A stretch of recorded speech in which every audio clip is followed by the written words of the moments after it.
Where is the clicker? The clicker's right here. Okay, cool. What can I say? Thanks for having me, and thanks for coming out. I know the president was speaking at 6 o'clock, and I can certainly understand why many people would not have come out and want to hear him, but thank you very much. Now, I'd like to say 3 important words about this. Buy this book. Thank you. Good night. This book and the subtitle is Global Warming's Invasion of Our Government and Our Lives. And global warming really has invaded places that you think it would not have. This book details that invasion. But what was required first was that we set the political climate and the administrative structure such that this could occur. Could you extra speak up? Oh, sure. We have to have a political structure that would allow such an invasion to occur. And Roger Pilon, in the first chapter of this book, he's a very noted constitutional scholar, discusses how the legislature, particularly in Washington, has ceded so much of its power to the executive branch, so much so that by executive order, if President Obama wanted to put in a cap-and-trade program for carbon dioxide emissions, he could do that today and the courts would not have a problem with it. This all arose in a political climate in which the EPA is now the administrator of global warming policy. The legislature simply does not have the courage to say yes or to say no. We'll talk about that in a bit. And this is all based upon a pseudo-scientific synthesis where I can demonstrate that we have an internal bias in the scientific peer review process. It's a very simple concept, you know. If I submit a paper that says that this is not the end of the world, there's no incentive for me to do that because my funding is going to vanish. And if somebody sends in a paper to a journal and that says this is not the end of the world, it's not in my best interest to give that paper a positive review. On the other hand, if he says, oh my God, it is the end of the world, I assure you that paper will tend to get a very light and cursory review. Anyway, we talk about several other things in the book, how the Defense Department has usurped this issue. You may not know that, but it is viewed as a vehicle to enhance their budgets. Our legislators have proposed trade embargoes based upon whether nations emit too much carbon dioxide or not. And then we have work on global warming and health and climate change and public education. And I would like to go into some of the little things that are in this book and how it all developed. But first, let's talk about what we are up against. On June 26, 2009, at 7 o'clock in the evening Eastern Time, after the news cycle, the East Coast News, Congress, the House of Representatives, passed a cap-and-trade bill. It would reduce emissions of carbon dioxide 3% below 2005 by 2012, and by the time we get to 2050, it would reduce them 83% below what they were in 2005. Now, I'd like to give you an idea of how big this is. The next chart is going to show you per capita carbon dioxide emissions in the United States. Here is 2005. The per capita emissions were about 19 metric tons per person of carbon dioxide. The Waxman-Markey bill mandates this reduction in 2012, 2030, and 2050. By 2050, the average American is allowed the carbon dioxide emissions of the average American in 1867. Now, these people are somewhat realistic. It doesn't say in the legislation how to do this, because if I had a wonderful Cato moment and got to confront someone on television on this issue, I would look at him with a hot camera and say, could you tell me precisely what technology you intend to use to reduce per capita emissions to the level that they were 2 years after the end of the Civil War? And my opponent would look in the camera like this and go, You see, at Cato, you get a bonus every time you get your opponent to look in the camera and go, This issue is absolutely perfect for that. And then I could have asked my opponent, well, okay, let's say that we actually do this, even though we know it will cost a fortune, or we surely don't know how much it will cost, but the number is big. How much will this do about global warming? And I'll be a weenie here. And I will say that I'm going to accept the United Nations forecast, mid-range forecast, for global warming between 1990 and 2050. And we're going to put this emissions reduction effective around the year 2000. So we're going to see how much warming it will save. Well, first off, the United Nations tells us that if we do nothing, if we continue on the current emission trends that were established in the 1990s and the early 21st century, that it would warm up 1.58 degrees Celsius between 1990 and 2050. Now, suppose that we do Waxman-Markey and we start that emissions reduction not in 2050 but in 1995 or 2000. How much global warming would there be if the United States did this on its own? The answer is 1.54 degrees, or 0.04 of a degree of difference.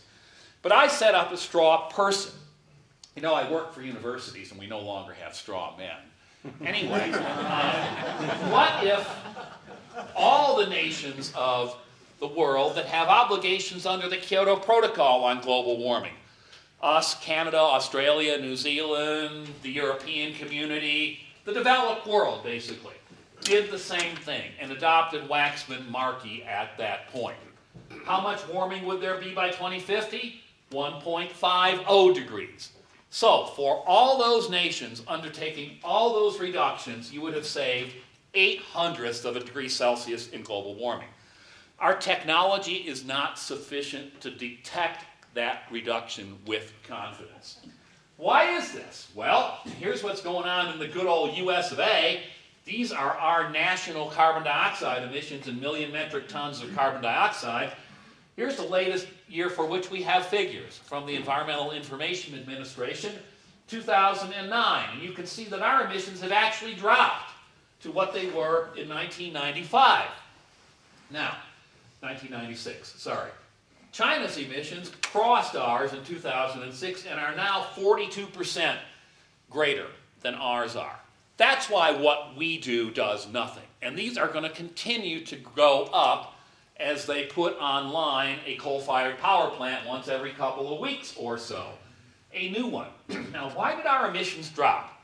Here's an I come from Washington and I can't come out here without giving you incomprehensible graphs. So I'm going to do that. Look at this one. This is wonderful. What did contribute to the drop in emissions? Well, per capita GDP dropped. Okay? Meaning GDP dropped. It dropped about 2.5%.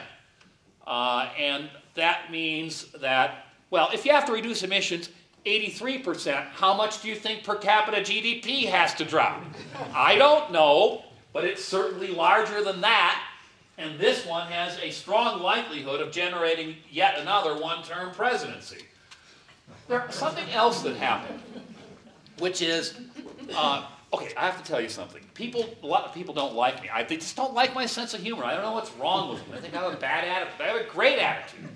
I love my work. I love peeing off the right people.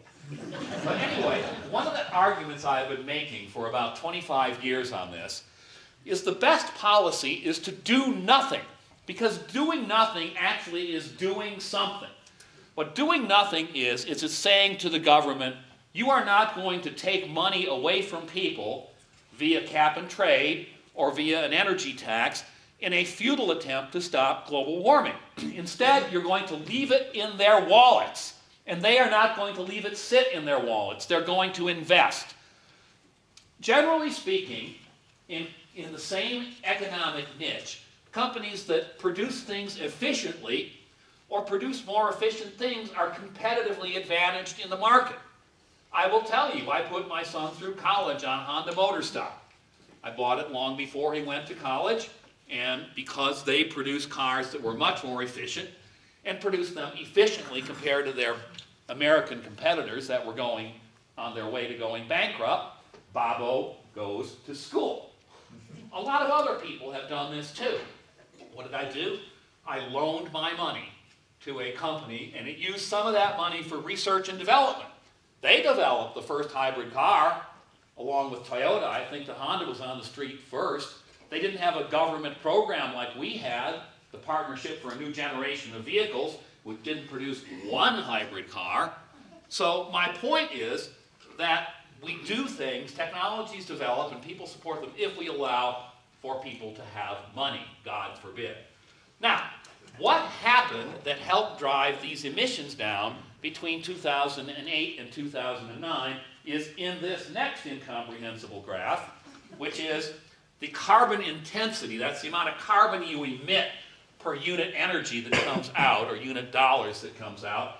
Now the big drop is in electric power. That's where the carbon dioxide emissions reductions were the greatest. Why? Okay, now my friends for 25 years have said, Pat Michaels believes in miracles, that if we don't do anything, technologies will change in ways that we have no idea, and this will result in increased efficiencies. I will give you two words that explain this. Shale gas. Now, 10 years ago, we were running out of gas. All experts agreed on that.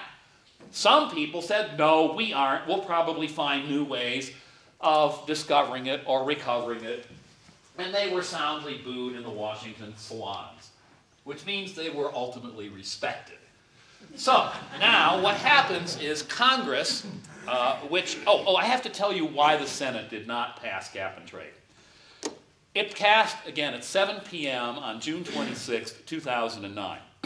I know that some of you look at the Rasmussen Presidential Tracking Index, don't you? The daily approval index, which is the strong approve minus strong disapprove. And you probably know that it's a 3-day moving average. So the June 29th was the first day that the Rasmussen Index had a complete sample of time in which cap and trade was passed by the House of Representatives. And on June 29th, Mr. Obama's approval rating went negative, and it has not been positive for 1 day since. Before June 29th, it was only negative for 2 days in his entire administration. This was before health care came up.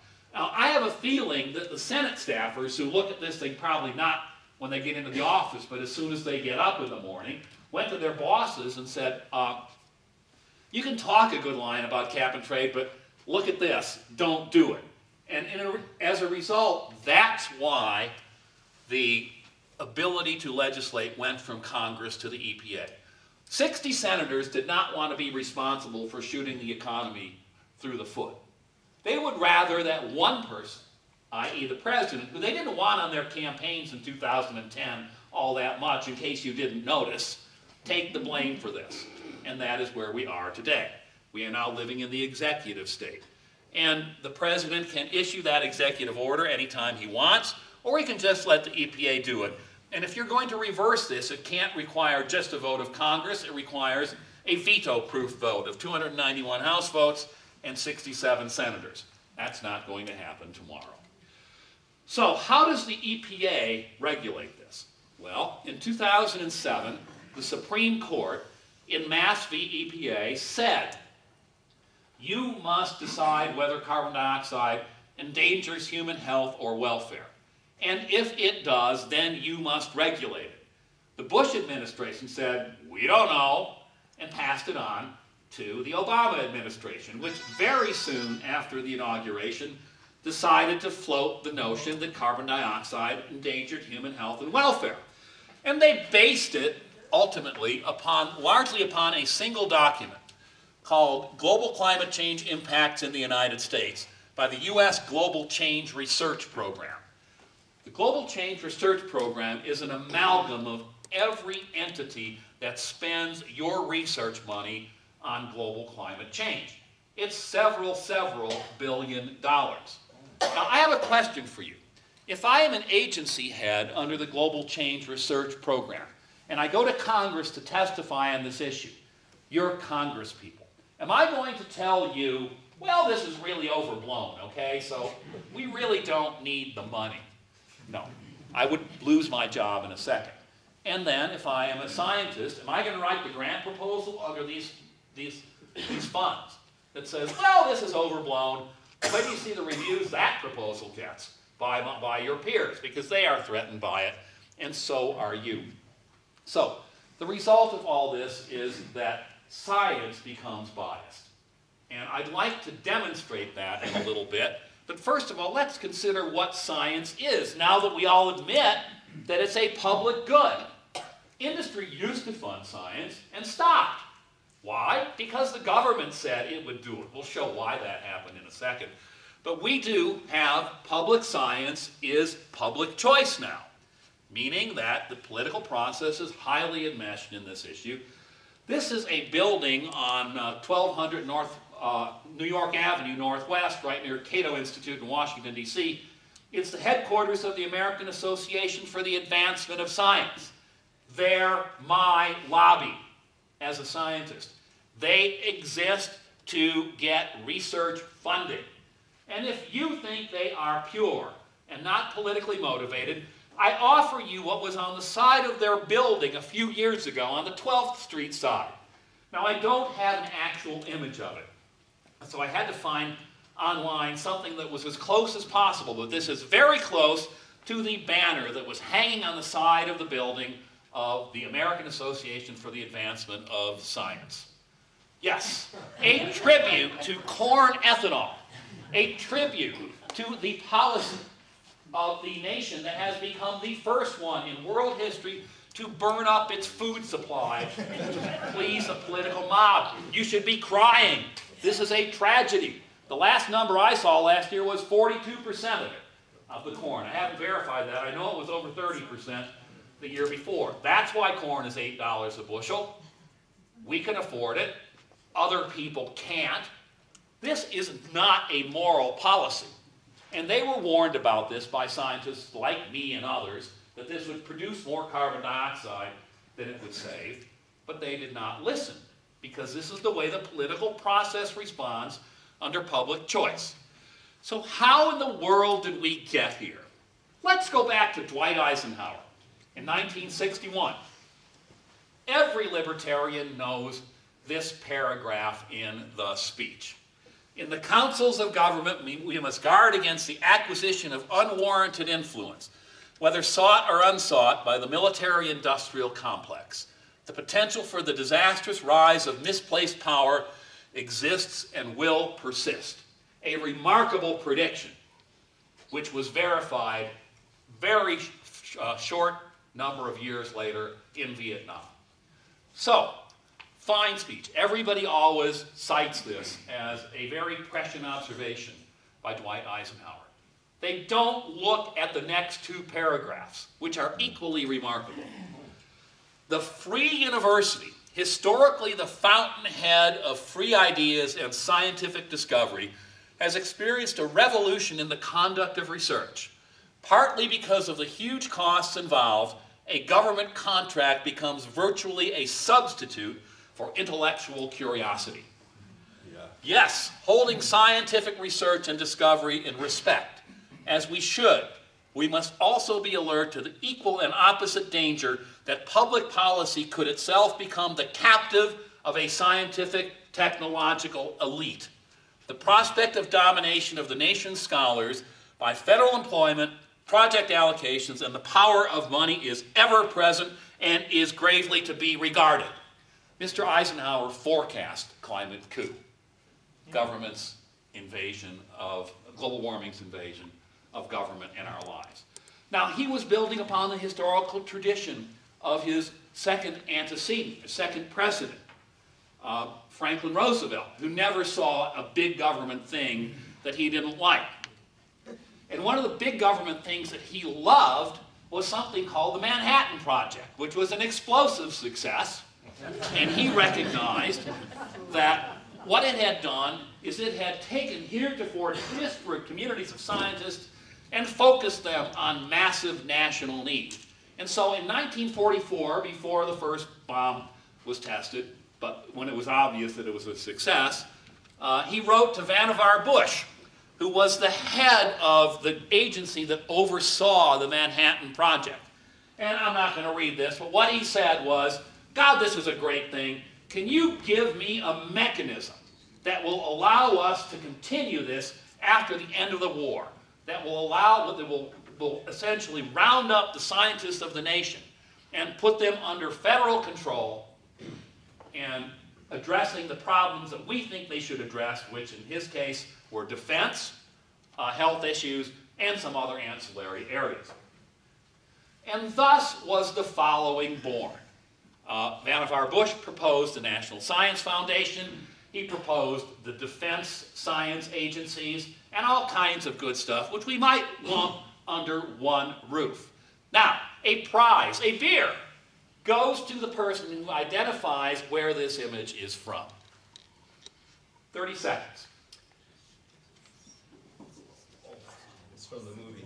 It's from the movie Atlas Shrugged. Yes, Atlas Shrugged. Yes. The State Science Institute, thus, could be the collective that we could refer to as the technical background for the climate coup.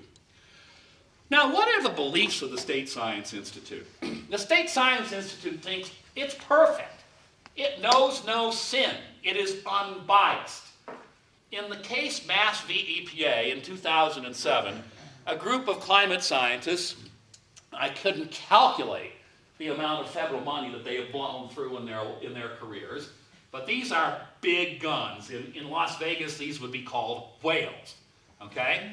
A group of whales got together and produced an amicus document for the court in which it said, tellingly, outcomes may turn out better than our best current prediction, but it's just as possible that environmental and health damages will be more severe than the best predictions. Can I translate that into English? We scientists aren't biased.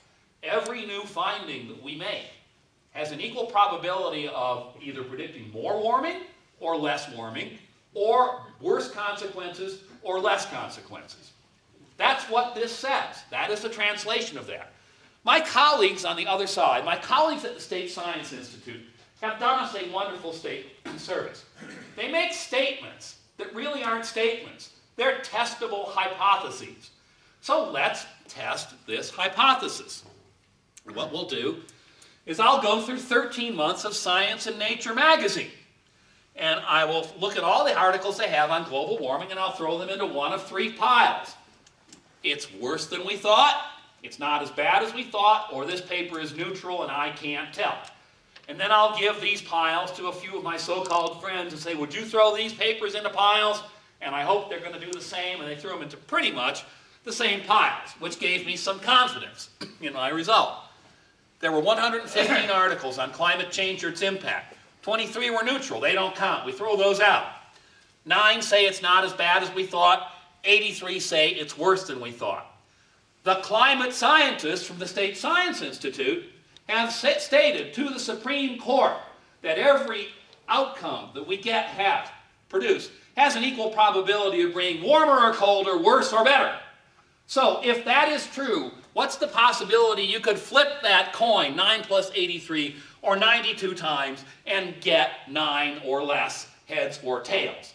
How many times would you have to flip the coin, 92 times, to have a 50% probability of having encountered only 9 or fewer heads or tails? It's the number at the bottom of the screen. Okay? It's higher than the national debt. By 5. But we're working on it. Okay? So, the statement that the State Science Institute is an unbiased organization is not borne out by the facts. That statement was an hypothesis. Now, do scientists exaggerate, or do they not tell the whole truth? Nature magazine, 17 February of this year.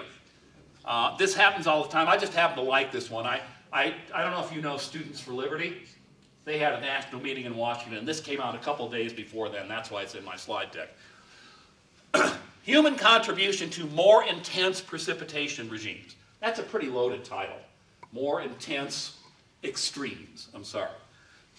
Our results show that the global climate models we used may have underestimated the observed trend, which implies that extreme precipitation events may strengthen more quickly in the future than projected, and that they may have more severe impacts than estimated. It's worse than we thought. Is this a scientific statement? No. A scientific statement says, how much? What are the numbers? What can we expect? Science without numbers is mathematical philosophy. It is not science. They could have gone to a paper by Michaels et al. About 5 or 6 years ago, or somewhere back in the Ice Age, maybe longer, in which I looked at rainfall at stations across the United States on the day of the year in which it rained the most. Let's call that the extreme precipitation for a given day in the year. And then I looked at the behavior over time. How much rain happened on the rainiest day of the year in 1910, in 1911, all the way up to when the study ended, somewhere around 2000 or something like that. And I want to tell you something. Rainfall on the heaviest day of the year is increasing, statistically significantly. The question is, how much? Well, if you back it to 1900, the heaviest day of the year, average rainfall at an average precipitation station across the U.S. was 2.3 inches. By the time you get on out to the year 2010, it's 2.35. It's 2.6 inches. So you see the heaviest day of the year now has this much more rain than it had in 2010. What an insult the State Science Institute has done to you. To say that you cannot adapt to that much more rain on the heaviest day of the year. That's why they don't give you the numbers, because the arguments fall apart if the numbers are there. Then there's trade and global warming. Sally James. Have any of you ever seen Sally James on television from Cato? Guys, look her up. Okay? She's great, and you won't take your eyes off of her, so you'll listen to what she says. Sally James I asked Sally to do some work on my book and to test the hypothesis that if we leak jobs and we leak industry because of our carbon dioxide policies, that we will leak them to nations that pollute more. The reason this is important is on the night of June 25th, 26th, 2009, the day before the cap and trade bill passed, 300 pages of text flooded onto everybody's desk or in front of their door. Text that was unread, but said that the act required that nations that did not limit their emissions under equivalent to our cap and trade program would have tariffs placed on their goods that would make the cost equivalent. And that Congress, the President, was required to execute these tariffs unless there was a specific act of Congress against it. That's right. That's in that legislation. And so the idea behind it was, again, that if you have stringent environmental regulations or whatever, and you export your jobs and your industry to other countries, that their environment will degrade and they will pollute. So I said, Sally, will you please test this? And so what she did is she took the amount of foreign investment in a country versus a reasonable index of environmental quality. And here's what she happened to find. The more you invest, the higher the environmental quality becomes. Again, functioning in a data-free environment is nice, but functioning with facts, which is what we tried to do at Cato, you tried to do at Rio Grande, is a better way to go. And now the Defense Department is in it. Ivan Eland wrote a section of this book. Climate change acts as a threat multiplier. This is from the Center for Naval Analysis in 2007. Climate change acts as a threat multiplier for instability in some of the most volatile regions of the world. It will cause widespread political instability and the likelihood of failed states. You see, the idea here is the corn crop fails in Zimbabwe, and people go to war over resources. That's so 19th century. resource-based wars don't happen very much. And there's a reason for that, because people like Adam Smith and the Austrian economists, etc., pointed out that there's an excellent substitute for war. It's called markets. And when you don't have something or you can't produce something, you buy it rather than pillaging the other country. But our Defense Department, well, this is where they are on this. Then there's climate change, health, and the stupid people hypothesis, which is discussed in this book. The stupid people hypothesis is this. As the planet slowly warms, people will slowly fry and die. Okay? And the United Nations believes this. For example, we have already begun to see the kind of heat waves that scientists say will become much more common if global warming is not addressed. In the summer of 2003, Europe was hit by a massive heat wave that killed 35,000 people. Well, who needs global warming to test this particular hypothesis? You see, cities get warmer than their surrounding countryside, and they don't need no stinking global warming, okay? Because the bricks and the buildings and the pavement absorb more energy from the sun. They store it into the night. Washington, D.C. is about 3 degrees Celsius, or about 5 degrees Fahrenheit warmer than its surrounding countryside. The urban heat island there is enhanced by the waste heat from all the money changing hands and the bodies bumping into each other in odd ways, as you know.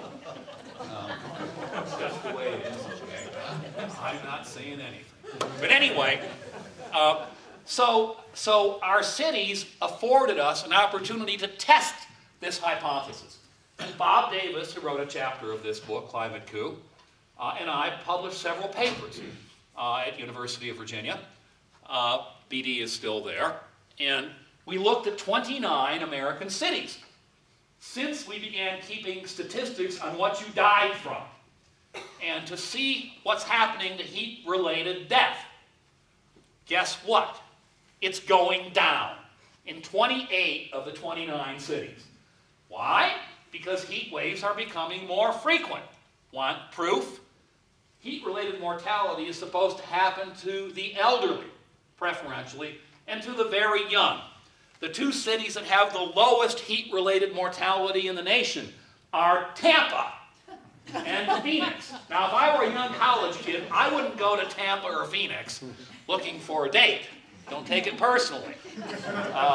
And the city that has, the only city that has an increase in heat-related mortality is young, vibrant Seattle, where the summers are cold.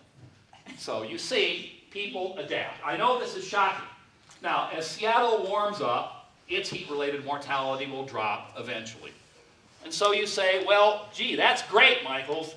You're a real swell guy. You're just exporting heat-related mortality northward to Canada. Well, sort of. But you see, Seattle's pretty far north in latitude. And once you get a little bit further north, to latitude 60, you run out of cities. So what global warming will do is it will squeeze heat-related mortality off the map. Now, even the French became aware of this. Here is the 2003 heat wave. You can see the massive concentration of unusual heat centered over the epicenter of global warming hysteria, i.e. Europe. And if you look at the colors on this map, it's quite apparent that the temperature of the planet in the summer of 2003 was pretty much right at the normal level. So it's kind of hard to conflate this with global warming. But French researchers were interested in why. It was actually 35,000 people in France alone died, and they created a computer model for temperature versus mortality, which is not hard to do. And the light line is what the model said should have happened in 2003. As you progress through the summer, this is daily mortality rate in deaths per 100,000 people. And the observed mortality rate was much greater. So something else was happening in France in the summer of 2003. And it so happened that a lot of this took place in August, when all French go on vacation and leave the old folks home in the non-air-conditioned house. And besides, all the health care maintenance people are now at the beach, and they're not in the hospital. This provoked some problems in France, as did the heat wave, the great heat wave of 2006, which you never heard about. The great heat wave of 2006, in terms of its heat, was not that much different than the one of 2003, but in terms of its mortality, there was virtually nothing that happened. Back to me and Bob Davis. So I say, Bob, why are we doing this? We're publishing a paper that says that people don't want to die. And he said, oh, you wait, you'll see. About 2 years after we submitted, he comes in and says, well, Michaels, that paper just won the Climate Science Paper of the Year from the American Association of American Geographers. And I said again, Bob, that's great. What has our profession come to when you get an award for publishing a paper that says people don't want to die? That's climate coup written large.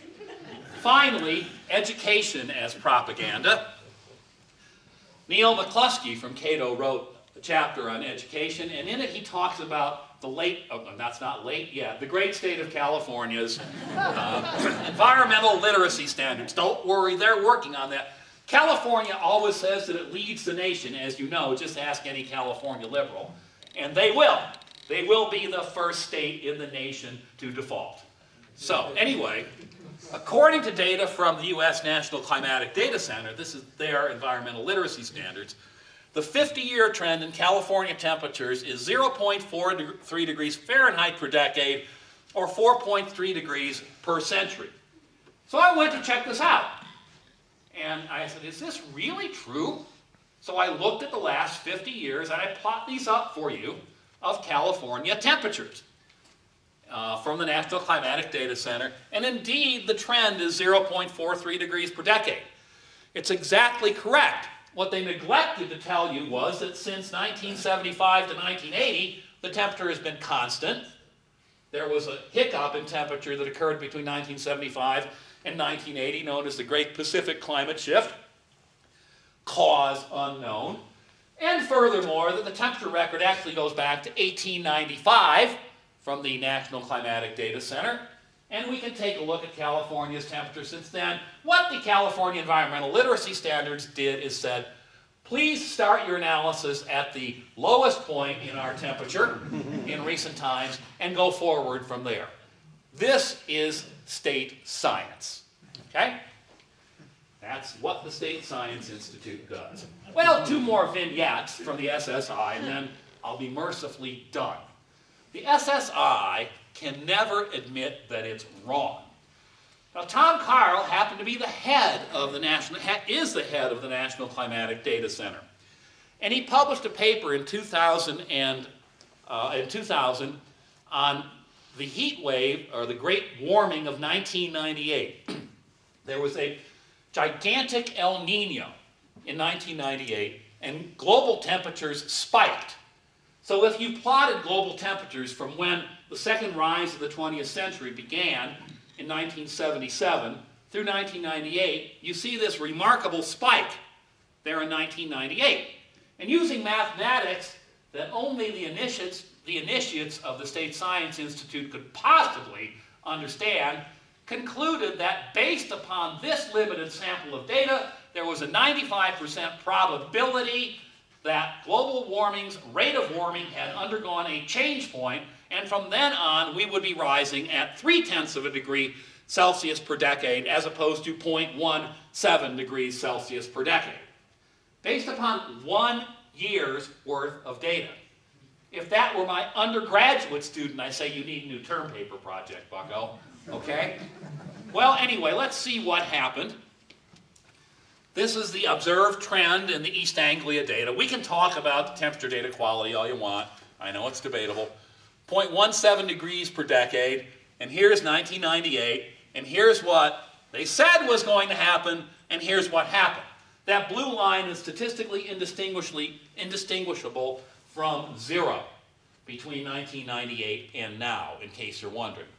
statistically speaking, global warming stopped in 1998. Probably because 1998 was such a hot year because of the very unusual El Nino. And then there's Jim Hansen, who's in the news today. You can Google him. I'm not going to tell you what he's in the news for, but he may have some difficulties.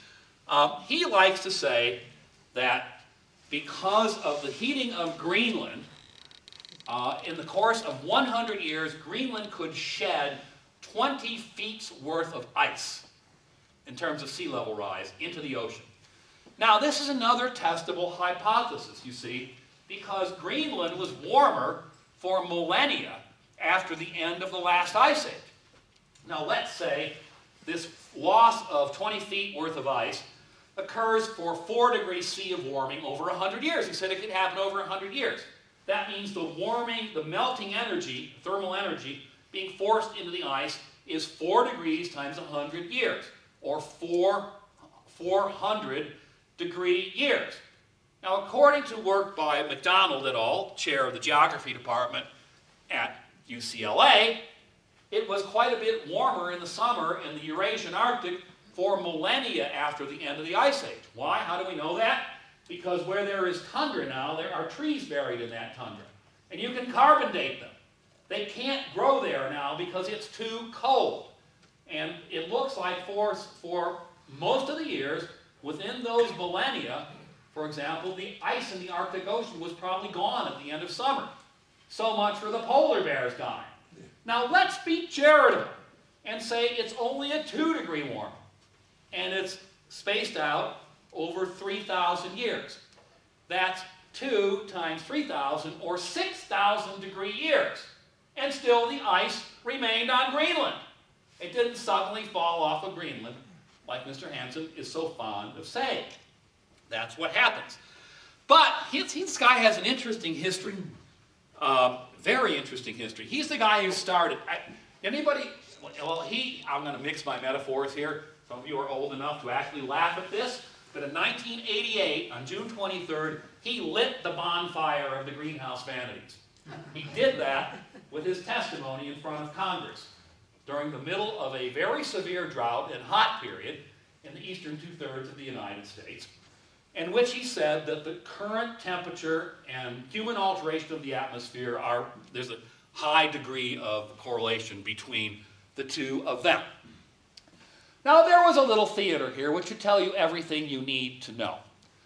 The night before, Senator Tim Wirth agreed to, at this joint House-Senate hearing, they never do joint hearings, okay? This is scripted theater on the first day of summer. You think that came up by accident? In the middle of a drought, when it was forecast to be very hot? No, Tim Wirth will tell you that they looked at temperature records and decided that that was statistically going to be a very, very hot period. And so what Tim Wirth did and arranged with everyone was to open the windows in the hearing room the night before, which has the effect of stopping the air conditioning in the room, so that it was exceedingly hot in the room. And Hansen was sweating and mopping his brow. And I was watching, what's wrong with the air conditioner in this room? I've been in that room. I did not realize that our process is so corrupt that we would alter the temperature in the hearing room to try and create a political firestorm. Yeah, that's a climate coup, okay? And here's one final aspect of this testimony, which really did light the bonfire of the greenhouse vanities. Next day, after his testimony, CNN polled, and something like 85 to 90% of respondents said that the heat and drought of 1988 was caused by changes in the greenhouse effect. And he had a computer model, the NASA GISS model, in which there were 2 scenarios for carbon dioxide increase. One is called Scenario A, and it was business as usual. I maintained in congressional testimony 10 years later that business as usual is what happened. So I only showed Scenario A. And guess who jumped down my throat 6 years later? Maybe 8 years later. Paul Krugman, friend of Cato and free market. Yeah, Michael's lied. He only showed Scenario A.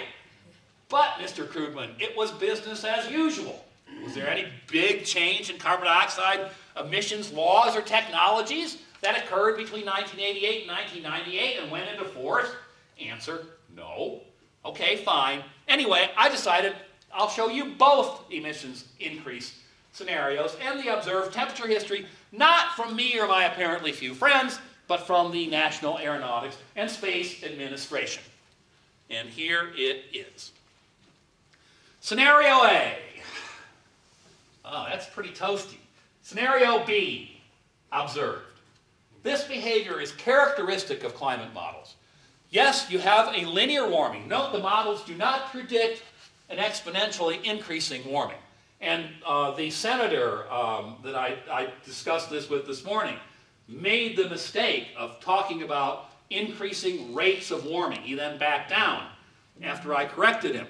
The computer models predict constant rates of warming. They just predict rates of warming that are bigger than the ones that are being observed. You know what that means? It means it's not going to warm up as much as it was supposed to. We experience this problem almost every day in weather forecasting. I used to teach forecasting at UVA, and we have different weather forecasting models, which are very closely related mathematically to climate models. And they will predict different things for the same day. So how do you differentiate which model is best? You say to the students, look out the window. What do I mean by that? Which model is performing best right now? Which one performed best the last time we had this particular weather situation? And you adjust your forecast to use that model. Well, what do you do when climate models predict warming that's not being observed? You look out the climate window. And this is the climate window. And it leads you to conclude, compels you to conclude, that unless there is something systematically wrong with the mathematical form of these models, the amount of warming you'll see in the 21st century will be at the low end of the range of projections, and you can't do anything about it anyway. So if you want to shut down the State Science Institute, all you have to do is shut down its funding. A minor problem in Washington, D.C. So buy this book and read all about it. Thank you very much.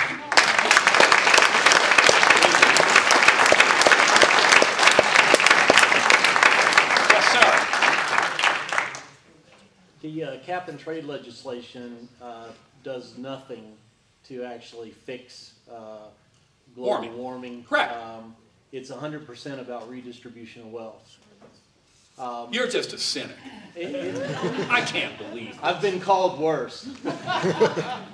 Isn't that yet another indictment on the credibility of the whole global warming? It's all about money.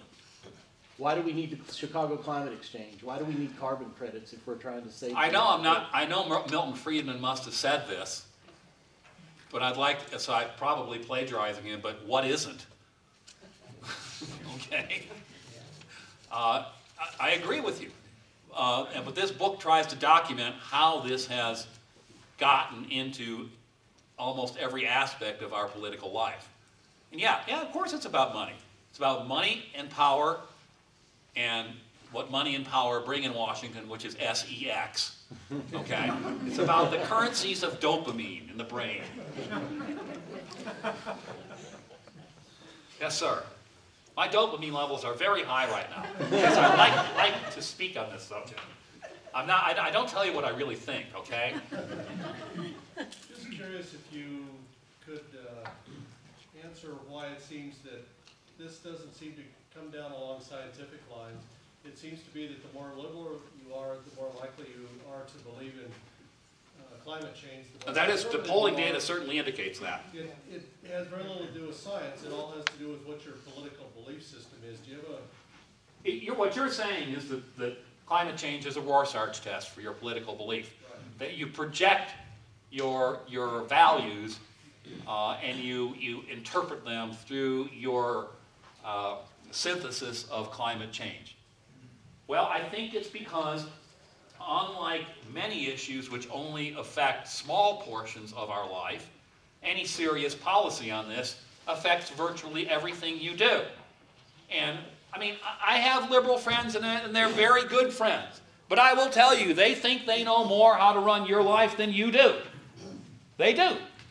And they come out of those schools in the East, and it is mind-boggling to see these 20-somethings so cocksure that they know better than you.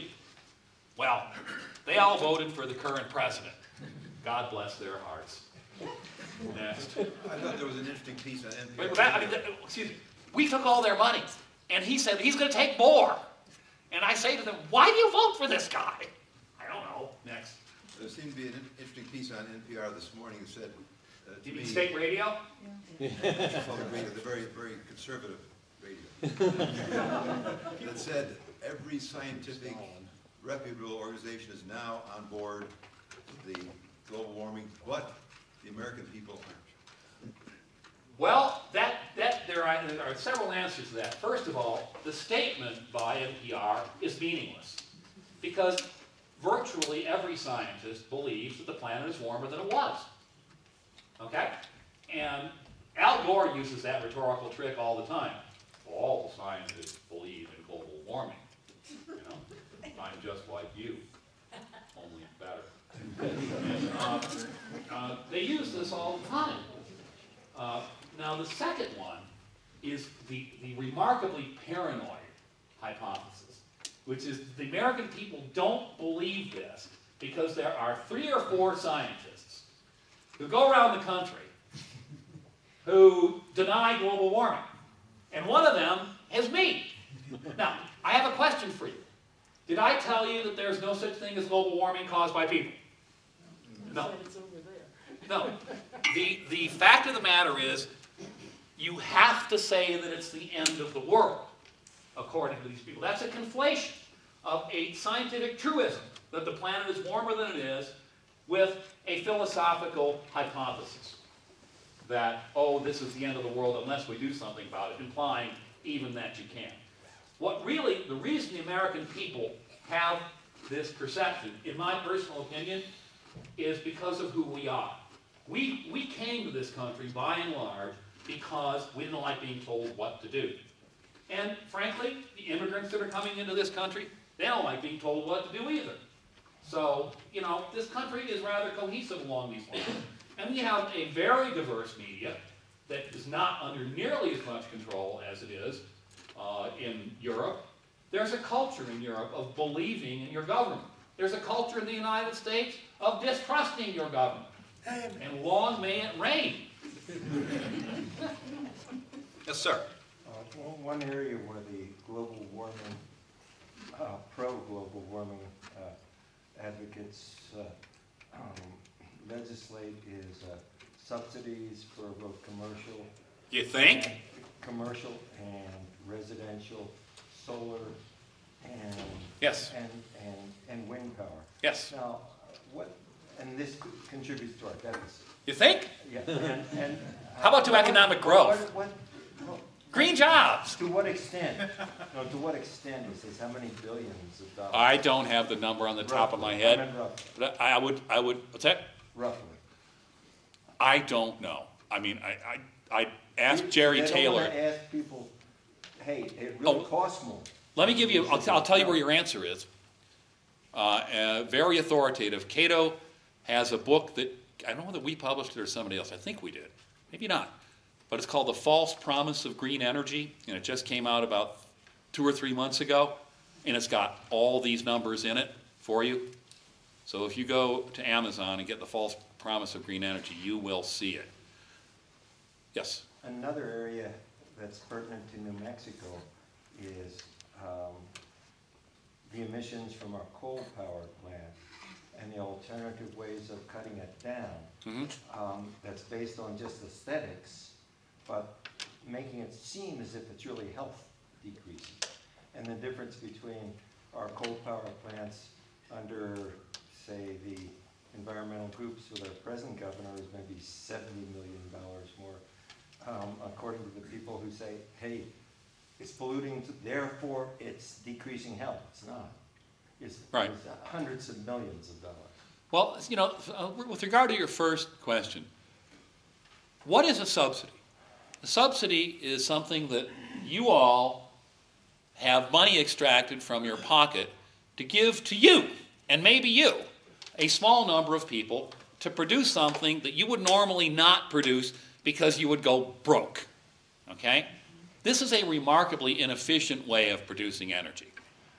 And with regard to the coal-fired plants, I don't know what the exact statistics here in New Mexico are. I wish that I did so I could give you an answer that I have confidence in, but I don't want to do that. Yes, sir. Well, I This is the wanted guy to what runs it. share with the group, we were talking about it mostly off-air on Villanucci's program, the explosive Rolling Stone interview that Al Gore did. I would like you to share a little bit. You read through it, and it's not necessarily released yet, but It is. It's out. Well, I mean, yeah, it's just barely. officially going to be published on July 7th, but obviously it was purposefully leaked. There's no real extreme rhetoric in this. Let me just read from it. Let's see. Wait a minute. Next time what I'll do is I'll mark it out. Yes, there's no extreme rhetoric. We are destroying the climate balance that is essential to the survival of our civilization. Nothing extreme here, folks. Okay? And the argument is made that the political process has been intimidated yet again by a small number of industry-funded scientists and Fox News. I'm not making this up. Read it. You know, it would be nice if somebody would admit that they just lost the argument with the American people, which they did. Yes, sir. So you're saying that there is global warming? Yes. It's small, and You're going to live. how much is it, and what part of it is attributable to people? Okay, let's see if I got a chart back here. There's a chart I glossed over. There it is. This is the University of East Anglia temperature history. Now, there are problems with this, okay? I wrote a piece once called The Dog Ate Global Warming, which was because they somehow mysteriously couldn't find the data that went into this. But I will tell you this. We have satellites that have been monitoring the emissions of microwave energy from diatomic oxygen since 1979, and that's a very accurate thermometer. And they show a rise of 0.14 degrees C per decade. It's a little, the land record shows 0.17. I did an analysis of this record where I think they made a mistake in not filtering out the cities properly. And the answer that I got after you did that was 0.14, which is exactly what's in the satellite. And by the way, I didn't know what the satellite number was at the time, so I wasn't trying to get that number. Okay, answer to your question. This rise can have very little, if anything, to do with human emissions of carbon dioxide. Because we really didn't start emitting carbon dioxide in large amounts until here. We emitted some. If this rise was caused by carbon dioxide, these little blue dots would be up on the second story by now, okay?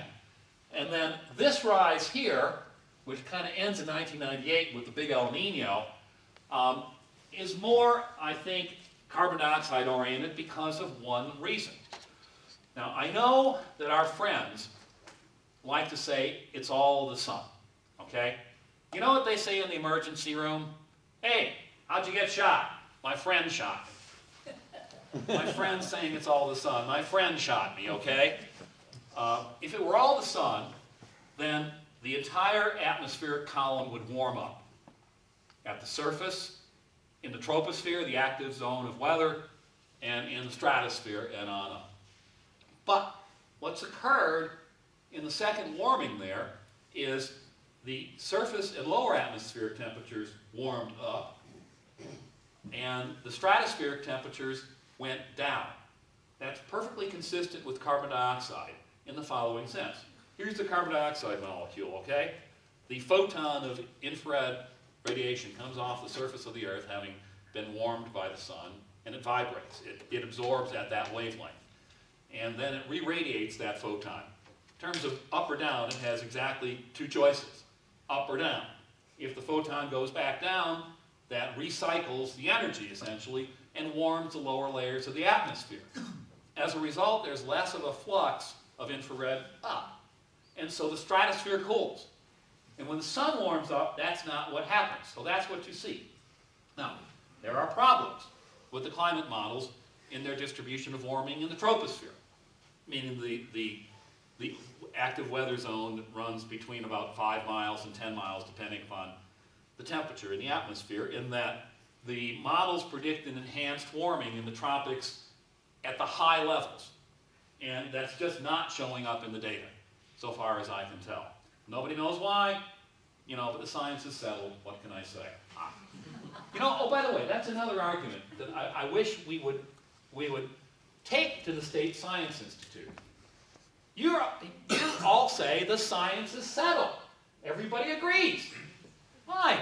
Then you don't need your money anymore, okay? And I guarantee you the science will become as unsettled as San Francisco in the earthquake. So how much, so you said what you see in the lower levels is consistent with carbon dioxide. Right. And how much of that could be attributable to people, to human causes? I mean, I'm giving you numbers that are your best full of guess. errors, okay? All right? You ever read Cat's Cradle? No, about Baconanism, a pack of FOMA, okay? Don't trust me. But, I would say somewhere around a half of this is likely to be there. And that's just not that much. It's not nearly as much as it was supposed to be. There are other factors, things that human beings do that can warm the surface, okay? And they're not in the computer models. Roger Pilkey from Colorado State, or University of Colorado, walked off the Intergovernmental Panel on Climate Change because of it. We have changed the surface of the Earth dramatically over large areas of that surface. Just fly over this country if you don't believe it, and those factors are not put in to these models in any meaningful way. And they could contribute substantially to that warming. Pilkey thinks it's about as much as carbon dioxide. So, yeah. It's debatable, but I think the signal's there because of the stratosphere cooling. Yes, sir?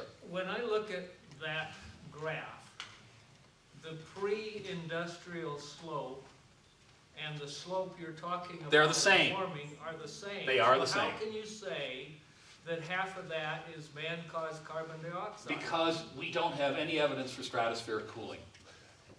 And the distribution of well, we don't have much stratospheric data back there, but we do have land-based data. One of the other predictions of this, in the greenhouse world, is that the high latitudes, land areas warm preferentially to the low latitude tropics, and that's what you see here. This particular uniform warming, and again, we don't have as much data as we have here, appears to have been much more uniform than this one here. So that's another sign on that. Your trouble. The other thing I've always asked, you mentioned 1980 as a real change. 76, 77, the Great Pacific Climate Shift. Okay. The other thing that you look at when you see the data is that in association with volcanism, Right. in the SO2, there's a 1 to 3 year drop Yes, there in is. temperature Right. quite often. Does anybody look at That's- volcanism rates with respect to warming and cooling Yes. and put that in the models? Yes. Okay. Yeah. And Hansen tries to put in random volcanoes in the future with essentially the same frequency of observed volcanoes that we have. They do that.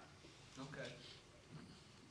Yes. I was struck by your comment earlier about essentially the heat sink created by man in building cities, asphalt Right, roads, sure. and so on. Some And time ago, spending money. this administration, I think it was Secretary Chu in Energy, said, paint all the tops of your buildings white and so on. That idea was quickly squashed, and I presume that's part of the political diatribe that we're subjected to. Yeah, it is. That would have some effect. Don't kid yourself. Yeah. And it would have even more of an effect if we painted all the streets white. Can somebody do a cost-benefit analysis of this? Well, not only that, if you're getting your Oh, warming yes, from- and I forgot. Secretary Chu was all for getting rid of black cars. Now, what will that do for Washington's bureaucrat culture? They drive around in black SUVs. This is the largest group of offenders at the federal level with regard to urban heat and black cars. Yes, we're going to take two more, right? What time is As it? many as you want, it's not quite 7:30. Okay, whatever. What would you You're the boss. advocate for new baseload generation then, given all this? And you got about three choices, nuclear, coal, or gas. The thing I worry about gas is that all of us rely on gas for heating our homes. And There- you increase demand for gas like baseload generation would, and we're not gonna be able to afford to heat our homes. Well, I'm not an energy economist, but I can tell you the numbers that I have seen for the amount of shale gas that there is under just the United States are mind-boggling. And if you go online, there's a very popular paper, I forget who wrote it, that shows these numbers. And it looks like, 100 years supply at increasing rates. It's incredibly large. And, nuclear is another option. The problem with nuclear is, why is it that private industry requires a guarantee from governments in order to go into it? I mean, if it could stand on its own, look, I'm a Cato, okay? If you can stand on your own 2 feet, stand. If you need everybody else's feet, please sit down. Get out of the way. And then the other is coal. Of course, we have a lot of coal. Right now, gas is displacing coal because of economies, because of the drop in price. Because of global warming scare tactics. That will Coal's happen. Still cheaper than gas by a long shot. That will certainly happen more and more in the future. I agree with you on that. But, it is quite remarkable that the peak oil people are like, I don't hear much from them these days. Is there anybody, I'm going to go to somebody I haven't seen. You up there, I'm sorry. Hi. I'm no expert, but Nor am I. it seems to me that, I stayed at the Hilton last night. bad, we should be so frightened, but what about, are there voices out there emphasizing the good effects of global warming? And that Yeah. humans are good for this planet. Well, this is an interesting point. The base argument that you should not have any warming is, Voltaire could have written it. Pangloss would go around and say, this is the best of all possible climates. Well, it's not. Nordhaus and I think Yohei, two economists that are well thought of, generally believe that the net effect on the global economy of a 1 to 2 degree warming would be positive. And I got a feeling that given the temperature behavior that we're seeing, that's probably what we're going to get over the course of the 21st century. And that our energy technologies are going to change so much in 100 years that people will, say, what were these guys worried about? And then the historians will say, oh, and by the way, they burned up their food supply. You laugh. Try and get food. Yes? I hear arguments made that the planet was once a lot more than it was now. Not an argument, it's a fact. That's what I was going to ask. To what extent is the science settled about That? the prior medieval warming period, the Roman Oh, warming I period? thought you were talking about prior to the when Ice Age. mankind thrived, not the dinosaurs.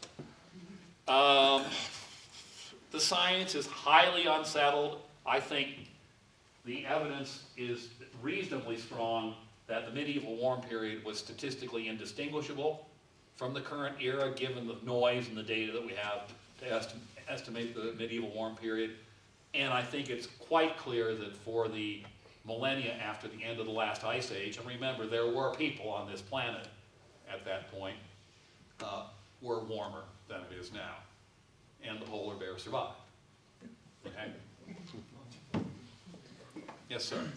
Well, I'm a geologist, and we're looking at rather modern times. We talk about medieval So are you from the Pliocene? No, I'm talking right now about. Oh. I was talking about you. I'm just kidding. Well, I live in the Pliocene, Pleistocene, those. Anyway, yes, sir. But in any event, are you familiar with the work of Anderson and Bradbury? Enlighten me. Well, they studied the Castile Formation in southern New Mexico. It's a very thick gypsum deposit. Okay. And they measured basically climate and climate change based upon the thickness of varves. Okay. Little thin black. How far back does this thing go? What's the Permian? 280. Well, that's a long time. Okay. 300 million years ago. Okay. And it is absolutely irrefutable that climate change occurs, and it is a fact of life and geologic. Oh yeah, yeah, sure. Who disputes that? Sure. And what's happening now is probably statistically insignificant in the great span of time. Right. So would you say that all of the hullabaloo with regard to climate change really has to do with how much money people can get out of it? Well, I'm going to be a little less cynical than you. I'm going to say this. If the sensitivity of temperature to carbon dioxide is high, then you're going to induce a pretty substantial change. But we've been throwing this stuff in the air in pretty decent quantities for, pushing 75, 80 years now. Mother Nature has a way of telling you what's in the poker hand at that point. You do see a linear warming, but you don't see it at the level that the models indicate. At what point do you throw in the towel and say, okay, I quit, it's not going to warm that much? But if for some reason Mother Nature is throwing us a huge curveball and the sensitivity is really high, then you will get into geologic scale climate change as a result of this. I don't think that's the case. You got to base what you have on data, not on your feelings. People don't tend to think in terms of geologic time. They think in terms of where's their budget for their research coming from next year. You think? Another public choice cynic. Okay, two more. That the global warming extremists use. One is their computer projections right. with the warming, and we actually are having warming, and part of it is man contributed. And they choose the upper 10% scenario that would be very bad, and think, hey, well, prevention is the way, but they don't, the they don't know how to prevent it. The lowest tenth means even it won't be rising, and that's one trick. And the other is that we know that there's this global warming that's taking place, and it's true both scientists do, and we know that mankind contributes to it. And there are a few people that say, well, say 1 out of 100 scientists say there's no global warming, and all they do is talk about those. And they say, that's right. And they say, hey, that's anti-science, and then because they're anti-science, then whatever we say as environmentalists, to tax carbon and to subsidize solar and wind no matter what, that's justified. And that's pretty much the way it works. That's where they're the two tricks that they use. That is correct. And okay, I'll summarize it this way. I think there are 3 schools of thought here. Okay? There are the hotheads. And the hotheads tend to inhabit the State Science Institute for reasons that should be obvious. There are what I call the flatliners, the people who say there's no warming, okay? And they tend to point to the period between 1998 and now and say there's no warming. I don't think that's representative because you're starting off at a high point in 1998. And then there are the people who say, yeah, there's warming, but yeah, it doesn't look like it was what it was cracked up to be. Call me and you lukewarmers. Okay, last one. Last question. That got there. You're showing examples of models where the model predicted linear warming that was a lot more than the observed linear warming. Now, I wish I could cite you chapter and verse on references, but in some internet searching, I came across presentations that were supposed to represent a substantial number of different models, yeah. Models. Yes. And the range they show. Yes, I have a graphic on that. If I with the anthropogenic warming included, the observed curves fall pretty much in that range. Some of the models were higher and some were lower, but it didn't show the kind of discrepancy. No. Okay. Here's what the best thing to do is. The observed changes in atmospheric carbon dioxide concentration that we are seeing are most consistent with what is called the United Nations mid-range emissions scenario. Okay? They have 21 climate models in that scenario. And you can plot the behavior of those models versus what's being observed over the last couple decades or so. Actually, since the second warming of the 20th century started in 1976, okay? And what you will see is the observed warming trend is right at the low end of the range predicted by those models. So yeah, when they show you different ranges of models, they're not taking the warming trend beginning in 1976, which is what you need to do, because that's when it starts. And it's clearly at the low end. If I weren't on my memory stick here, it will take me too much time to actually show you that graphic, but I can after the talk if you want to see it. Okay. Thank you.